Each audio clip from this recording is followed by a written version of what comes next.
Halo semua. Apa kabar untuk hari ini? Semoga harimu selalu menyenangkan ya bro. Selamat datang di channel YouTube saya. Tolong dibantu subscribe, like dan share ya, supaya saya terus semangat bikin kontennya. Wakakakak. Reincarnation of the Strongest Sword God, Chapter 1287. Tidak lama kemudian ketiga naga cahaya ajaib mendarat di tengah-tengah taman herbal. Begitu mereka mendarat, tiga sosok melompat dari punggung mereka. Di antara mereka, dua adalah level 70, tier 3 demons mengenakan baju besi yang sangat indah, dan satu adalah sesepuh berjubah hitam yang memegang tongkat crimson. Meskipun sesepuh berjubah hitam ini tidak memancarkan aura apapun, si Feng, yang menyaksikan dari kejauhan, bahkan tidak berani menggerakkan satu otot pun, sangat takut menarik perhatian sesepuh ini. Pria tua ini jauh lebih menakutkan daripada naga cahaya ajaib. Si Feng pernah mendengar nama pria ini sebelumnya. Dark Wizard Raimon adalah Grand Wizard tier 5 yang legendaris. Dia adalah seorang marshal yang memimpin korps penyihir kekaisaran apokalipse. Namun, untuk mengejar esensi magic, dia telah mengkhianati umat manusia dan memberikan pukulan telak bagi kekaisaran. Sekarang, dia adalah orang yang dicari di domain God. Dalam kehidupan si Feng sebelumnya, Raimon telah menjadi bos terakhir dari paket ekspansi, Dark Shaman King. Saat itu, berbagai negara adidaya telah menderita korban yang tak terhitung jumlahnya untuk memusnahkan penyihir kegelapan Raimon. Pada akhirnya, dibutuhkan dua super guild yang bekerja sama untuk menjatuhkannya. Si Feng tidak pernah berharap pencarian promosinya akan membawanya ke bos yang menakutkan. Tidak heran mengapa naga cahaya ajaib diperlakukan seperti Maun. Hanya Grand Wizard legendaris seperti Raimon yang bisa mencapai prestasi seperti itu. Pencarian promosi ini benar-benar mematikan. Si Feng kehilangan kata-kata saat dia diam-diam memperhatikan Raimon. Jika dia ditemukan, dia akan tiada di sini. Tidak mungkin dia bisa melarikan diri dari penyihir besar tingkat 5. Jika Raimon menjaga kebun herbal, misi promosi si Feng akan berakhir. Setelah Raimon turun, dia mulai mengumpulkan tumbuhan dalam diam. Sementara itu, dua iblis tingkat 3 berjaga-jaga. Melihat ini, si Feng menghela nafas lega. Raimon juga seorang Grandmaster Alkemis. Dia kemungkinan besar datang ke taman untuk mengumpulkan tumbuhan untuk penelitiannya. Saat Raimon memanen tanaman, si Feng bersembunyi di semak-semak dan tidak bergerak. Persepsi NPC tingkat 5 sangat kuat. Meskipun dia berada 500 yard dari Raimon, tidak ada jaminan bahwa NPC tidak akan mendeteksi pergerakannya.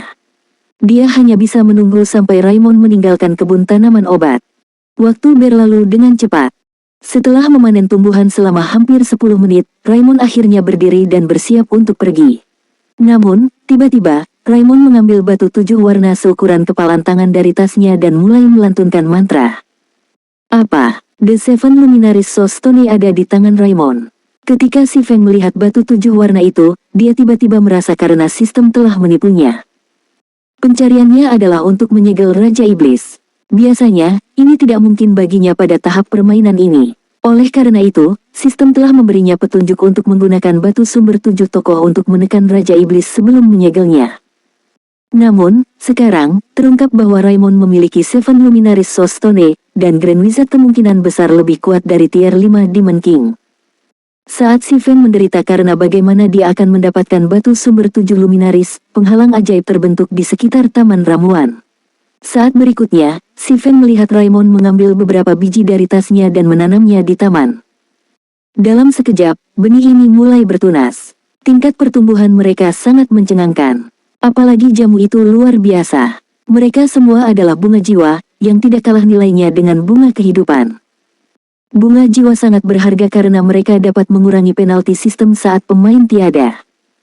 Hukuman tiada sangat memusingkan bagi semua pemain domain God. Jika mereka tiada di ladang, mereka akan kehilangan satu level. Namun, jika mereka dibangkitkan dengan ramuan kebangkitan dasar, dibuat dengan bunga jiwa, hukuman tiada mereka akan berkurang 80%. Ramuan itu juga bisa menggantikan kurangnya penyembuh tim. Namun, ramuan kebangkitan dasar hanya efektif pada level 70 dan di bawah pemain, itu tidak efektif pada mereka yang berada di atas level 70. Selain itu, ramuan tersebut memiliki cooldown 1 hari yang panjang. Terlepas dari kekurangan ini, ramuan kebangkitan dasar tidak diragukan lagi adalah keajaiban. Sayangnya, meskipun resepnya sangat mudah didapat, bunga jiwa, bahan utama ramuan itu, sangat langka. Biasanya, berbagai guild besar menyimpan ramuan kebangkitan yang mereka buat untuk digunakan sendiri. Sangat sedikit yang mau menjual ramuan itu. Jika ada yang muncul di rumah lelang, bahkan jika mereka hanya peringkat dasar, mereka dapat dengan mudah menjual 500 emas. Selain digunakan dalam ramuan kebangkitan, bunga jiwa adalah salah satu bahan yang dibutuhkan untuk membangkitkan NPC. Jika pemain ingin membangkitkan pengawal pribadi mereka membutuhkan 4 hal: bunga jiwa, bunga kehidupan, air kehidupan, dan 3.000 emas. Karena itu, jarang sekali pemain yang mau membangkitkan pengawal pribadi perunggu dan besi misterius. Bunga jiwa, bunga kehidupan, dan air kehidupan semuanya sangat langka, mereka tidak mungkin didapat bahkan jika seseorang memiliki uang. Ini juga alasan mengapa Sven menghindari memanggil pengawal pribadinya jika dia bisa membantunya. Sven tidak menyangka Raymond memiliki benih bunga jiwa. Dia pasti tidak menyangka pria itu memiliki begitu banyak. Jika dia bisa mendapatkan bunga jiwa ini, dia bisa menghasilkan banyak uang. Setelah itu, Sven menyaksikan Raymond menginstruksikan 2 level 70, tier 3 demons sebelum naik kembali ke Magic Light Dragon Link. Ketiga naga itu kemudian terbang kembali ke menara. Kedua iblis tingkat 3 tetap di belakang. Mereka jelas ditugaskan untuk menjaga bunga jiwa dan mencegah binatang iblis terdekat memakannya. 2 level 70, setan tingkat 3. Sven tersenyum. Jika Raymond menugaskan naga cahaya ajaib untuk menjaga bunga jiwa, Sven tidak akan punya harapan. Namun, itu adalah cerita yang berbeda jika dia hanya harus mengalahkan 2 iblis tingkat 3. Setelah itu, Sven memanggil pengawal pribadinya. Dia tidak melakukannya lebih awal karena dia khawatir tidak akan bisa membatalkan pemanggilan mereka. Kematian mereka akan membuatnya mendapat banyak masalah. Namun, situasinya telah berubah. Bahkan jika mereka tidak bisa dibatalkan pemanggilannya dan tiada di sini, mendapatkan bunga jiwa dan bunga kehidupan akan menjadi perdagangan yang menguntungkan.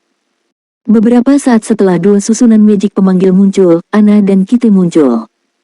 Kedua NPC itu memiliki level yang lebih tinggi dari pemanggilan terakhir mereka.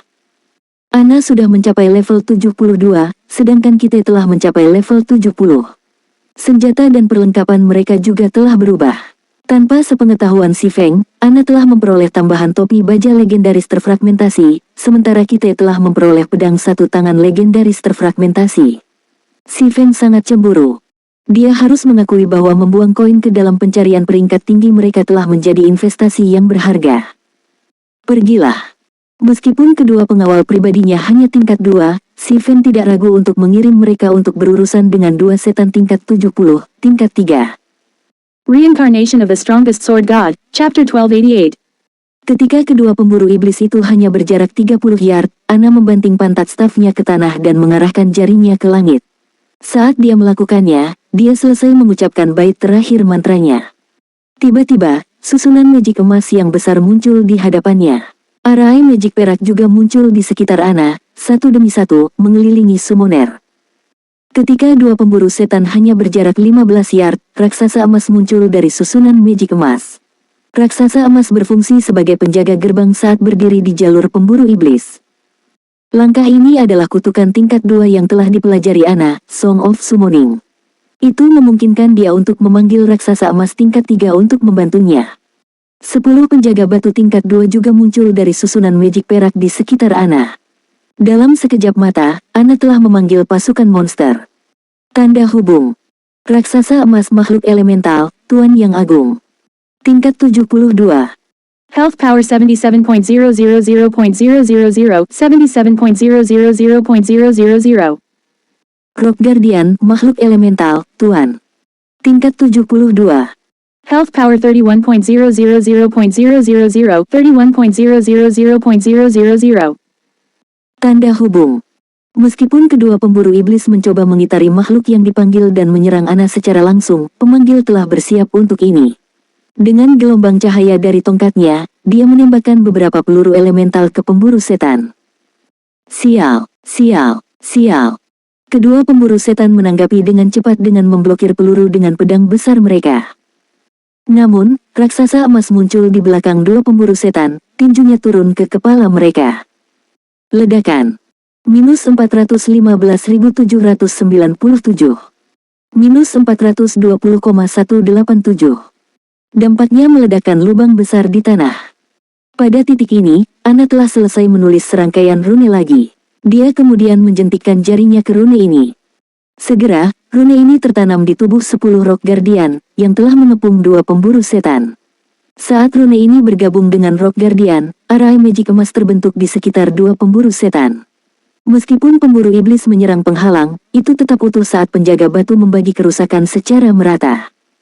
Selain itu, arai ajaib ini memberi para penjaga batu peningkatan 10% ke atribut dasar mereka dan mengurangi atribut dasar pemburu setan sebesar 15%. Dengan ini, menjadi lebih sulit bagi pemburu setan untuk membegal penjaga batu dan membebaskan diri dari penghalang magic. Sangat kuat, Si Feng cukup terkesan. Meskipun dia sudah lama mengetahui bahwa Epic Personal Guard memiliki potensi yang luar biasa, dia tidak pernah membayangkan bahwa Ana akan tumbuh hingga mampu menekan 2 iblis tingkat 3 sendirian. Jika pemain dari tingkat yang sama melawan Ana, dia akan membanjiri mereka sampai kematian mereka. Belum lagi, Ana masih memiliki skill legasi rank Epic, Angel Summoning. Baik dalam pertarungan 1 lawan 1 atau pertarungan kelompok, Ana tidak memiliki kelemahan. Tiba-tiba, Master Pedang Kite menyerbu ke dalam susunan magic dan menebas pedang legendaris terfragmentasi di salah satu pemburu setan. Pemburu iblis yang ditargetkan merespons dengan cepat, menebas pedang besarnya secara horizontal dan dengan mudah menangkis serangan ini. Namun, begitu pemburu iblis memblokir serangan itu, ia terpaksa mundur setengah langkah. Segera setelah itu, lebih dari selusin bilah angin menghantam pemburu setan dari berbagai arah. Minus 44.671. Minus 44,598. Minus 45,102. Dalam sekejap mata, pemburu setan kehilangan lebih dari 500.000 health power. Layang-layang jelas lebih unggul dalam kekuatan dan kecepatan. Setelah menonton penampilan pengawal pribadinya untuk sesaat, Si Feng bergabung dalam pertempuran. Meskipun Kite dan Ana bisa mengalahkan iblis tingkat 3, para iblis berbeda dari Raja Tikus Silvermoon. Keduanya memiliki pemulihan pertempuran, yang memungkinkan mereka memulihkan 350.000 health power setiap 5 detik. Butuh waktu cukup lama untuk membegal mereka. Setelah Si Feng, Macan Api Iblis, dan 2 iblis tingkat 2 bergabung dalam pertempuran, kerusakan keseluruhan mereka meroket. Ketika salah satu dari sekutunya mulai kehabisan health power, Si Feng beralih ke Aura of Water dan menggunakan Life Bloom. Dalam waktu kurang dari setengah jam, level 70, tier 3 Demons jatuh. Setelah mereka meninggal, bilah pengalaman Si Feng telah meningkat menjadi 82% dari level 50. Benar saja, hanya Great Lord yang memberikan EXP di sini. Melirik bar pengalamannya, Si Feng memperoleh pemahaman umum tentang beberapa aturan Dark Canyon. Dia kemudian mengalihkan pandangannya ke jarahan yang dijatuhkan oleh 2 pemburu setan yang dijatuhkan. Karena Divine Providence, para pemburu setan telah menjatuhkan total 97 pecahan luminari dan 2 peralatan level 60 Fine Gold.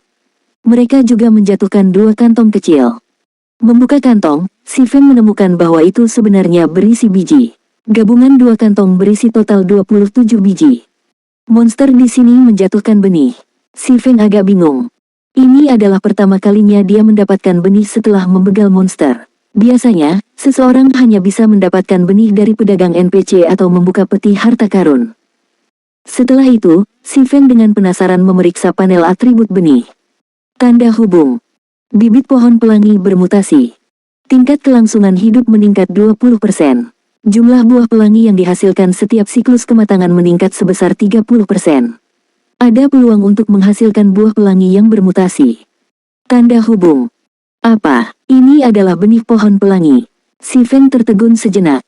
Pohon buah-buahan di domain God berbeda dari tumbuhan. Mereka tidak akan hilang setelah dipanen. Sebaliknya, pohon itu akan terus berbuah selama dipelihara dengan baik. Hanya saja, siklus kematangan buah itu sedikit lebih lama dibandingkan jamu. Seseorang dapat dengan mudah membeli benih pohon buah biasa dari pedagang NPC dengan harga yang relatif murah. Namun, benih pohon langka jauh lebih mahal, belum lagi benih pohon pelangi. Dulu, satu benih dengan mudah dijual seharga 400 emas. Sayangnya, pohon pelangi memiliki tingkat kelangsungan hidup yang sangat rendah sekitar 20%. Oleh karena itu, jika seseorang ingin memilikinya, biayanya sekitar 2.000 emas. Jika ada yang tidak beruntung, bijinya mungkin akan menelan biaya sebanyak 4.000 emas. Harga bibit pohon pelangi sangat mahal karena buah pelangi dapat menghasilkan anggur pelangi. Tidak hanya anggurnya yang enak, tetapi efeknya juga bisa menyaingi 100 berry wine. Selain itu, efek anggur pelangi bertahan lebih lama. Benih pohon pelangi yang bermutasi, bagaimanapun, kemungkinan harganya beberapa kali lebih mahal daripada benih pohon pelangi biasa. Bagaimanapun, benih itu memiliki tingkat kelangsungan hidup yang tinggi. Pohon-pohon ini juga akan menghasilkan lebih banyak buah dari biasanya. Yang terpenting, mereka memiliki kesempatan untuk menumbuhkan buah pelangi yang bermutasi. Setelah Si Feng mengumpulkan jarahan, dia memilih untuk membatalkan panggilan pengawal pribadinya, membiarkan Ana dan Kitty kembali ke lokasi semula. Namun, meskipun telah berkali-kali mencoba, sistem memberitahu dia bahwa dia telah gagal untuk membatalkan pemanggilan NPC. Benar saja, saya tidak bisa mengirim mereka kembali. Sepertinya saya harus membatalkan pemanggilan mereka setelah menyelesaikan pencarian. Si Feng tidak bisa menahan nafas. Namun, ketika dia mengalihkan pandangannya ke bunga jiwa dan ramuan langka yang memenuhi taman ramuan, suasana hatinya langsung terangkat. Bahkan ada sejumlah besar buah cahaya bulan yang menunggu untuk dipanen. Dia harus mengakui bahwa kuis promosi mode Asura sangat bagus.